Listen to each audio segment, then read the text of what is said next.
বিভিন্ন বড় বড় গাছ থেকে কিছু একটা সংঘবদ্ধ চক্র হাউজিং সোসাইটির ইঞ্জিনিয়ার বলতেছে জনি, তার নেতৃত্বে এটা বিভিন্ন গাছ থেকে পোকা পাড়তেছে। এই পোকাগুলো গাছগুলো কাটতেছে। আসলে পোকা তো কোনো সমস্যা না, এখানে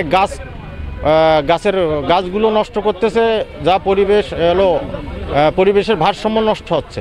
সিন্ডিকেট মিলে প্রত্যেক দিন এই বিভিন্ন বড় বড় গাছ থেকে এই গাছের ডালগুলো কেটে নিয়ে যাচ্ছে।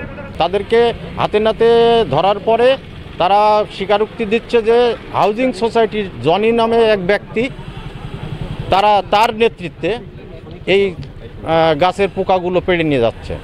তো আমরা এটার সুষ্ঠু তদন্ত করে এটা বিচার প্রক্রিয়ার আওতায় আসুক, এইটাই আমরা চাচ্ছি। আমাদের গাছ কাটতে নিয়ে এসেছে হাসেমপুর বাজারের মিটু, আর এই জনি স্যার বিক্রি করেছে গাছ। গতকালকে 5 থেকে 7 ভ্যান নিয়ে গেছে। 2টা ভ্যান ওদের, একটা ভরে একটা নেয়, একটা ভরে একটা নেয়, এভাবে নিয়ে যায়। তারপর প্রথম ভাঙতে আইছে, তখন আমি জিজ্ঞেস করলাম কে পাঠাইছে, হাউজিং থেকে জনি পাঠাইছে। জনি সাথে পিয়ন ছিল সিয়াম এবং চম্পা, দুজনই ছিল। দুজন থাইকা যতক্ষণ ওরা ভাঙছে ততক্ষণ ওরা ছিল এখানে, ভাঙে তারপর নিয়ে গেছে। আমি আমার সম্পদ না আর আমি বিক্রি করবো এরকম কোনো বিষয় না, যে বিক্রি করার এখতিয়ারও আমার নাই আর আমি কাউকে বলিও না। ভাই আমি এখানে আসছি নতুন, আমি এই বিষয়ে কিছু জানিই না।